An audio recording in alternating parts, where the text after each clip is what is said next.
We start with Joe Kahn. Joe Kahn is the executive editor of the New York Times. And Joe Kahn was asked by Ben Smith, one of the editors at the Semaphore. He said, Dan Pfeiffer, who used to work for Barack Obama, recently wrote of the Times, they do not see their job as saving democracy or stopping an authoritarian from taking power.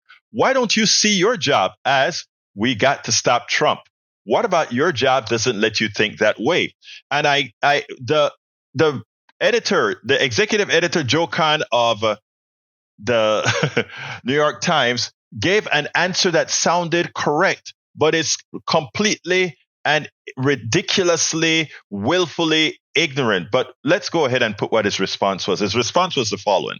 Good media is the fourth estate. It's another pillar of democracy. One of the absolute necessities of democracy is having a free and fair and open election where people can compete for votes. And the role of the news media in that environment is not to skew your coverage towards one candidate or the other, but just to provide very good, hard-hitting, well-rounded coverage of both candidates and informing voters. If you believe in democracy, I don't see how we get past the essential role of quality media in informing people about their choice in a presidential election. To say that threats of democracy are so great that the media is going to abandon its central role as a source of impartial information to help people vote, that's essentially saying that the news media should become a propaganda arm for a single candidate because we prefer that candidate's agenda. It is true that the Biden agenda is more in sync with traditional establishment parties and candidates, and we're reporting on that and making it very clear. It's also true that Trump could win this election in a popular vote. Given that Trump in office, it will probably be fair.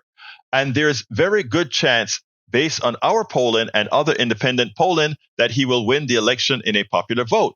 So there are people out there in the world who may decide based on their democratic rights to elect Donald Trump as president. It is not the job of the news media to prevent that from happening. It's the job of Biden and people around Biden to prevent that from happening. It is our job to cover the full range of issues that people have. At the moment, democracy is one of them, but it's not the top one. Immigration happens to be the top on the polls, and the economy and inflation is second. Should we stop covering those things because they're favorable to Trump and minimize them? I don't know how it's supposed to work in the view of Dan Pfeiffer or the White House. We become an instrument of the Biden campaign. We turn ourselves into Xinhua news agencies or Pravda and put a stream of stuff that's very, very unfavorable to them and only write negative stories about the other side. And what would that accomplish? What? That answer sounds plausible, but it's ridiculous.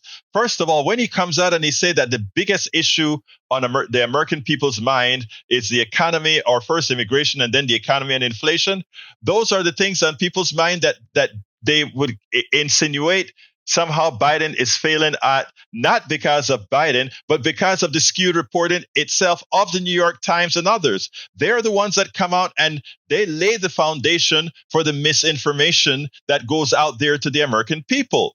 Yes, they make it see, they talk about immigration being the big issue and they report just superficially what's occurring at the border. But they don't occur what's the genesis of what occurred on the border. If they did talk about the genesis of what's occurring on the border and realize that it is policy not of Biden, but policies that's grandfathered to Biden, etc., then Americans would look at Biden to be blamed for the immigration issue. If they reported accurately that the people that are blocking any type of immigration reform from occurring to alleviate the problem are the same people that Donald Trump represents, then the American people wouldn't think that way. If they went ahead and talked about the economy the way they should, the inflation is corporate greed and it's calculable.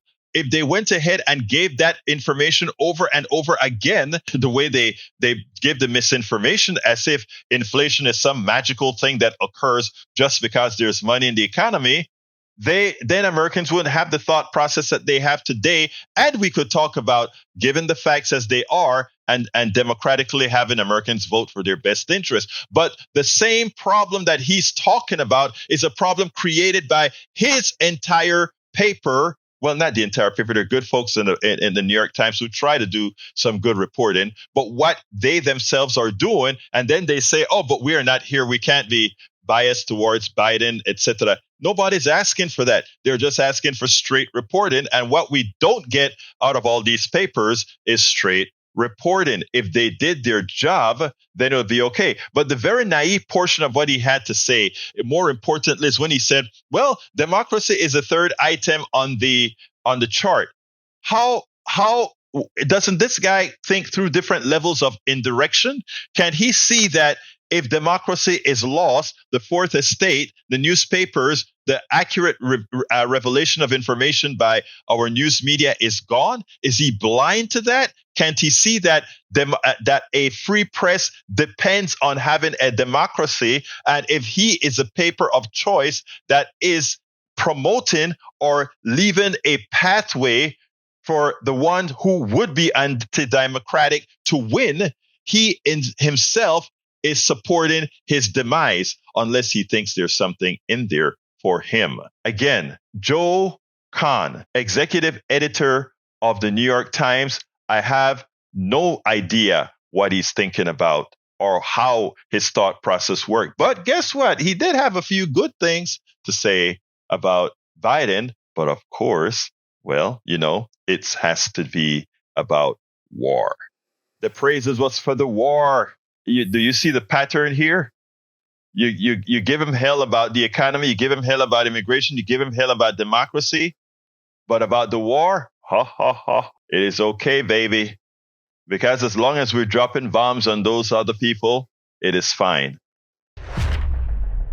We spend a lot of time deconstructing the news, trying to parse it into a form that everybody can understand. We try to find those little nitpicks where it flies above the fray, etc. If you really like these videos that we do, I want to ask a big favor. Please go ahead. Number one, subscribe to our channel. And number two, please join if you can. Thank you so kindly for watching. Keep watching. Please remember to share. We must populate the entire internet with our progressive message, a message that we know is what most Americans say that they want. So help us, please join.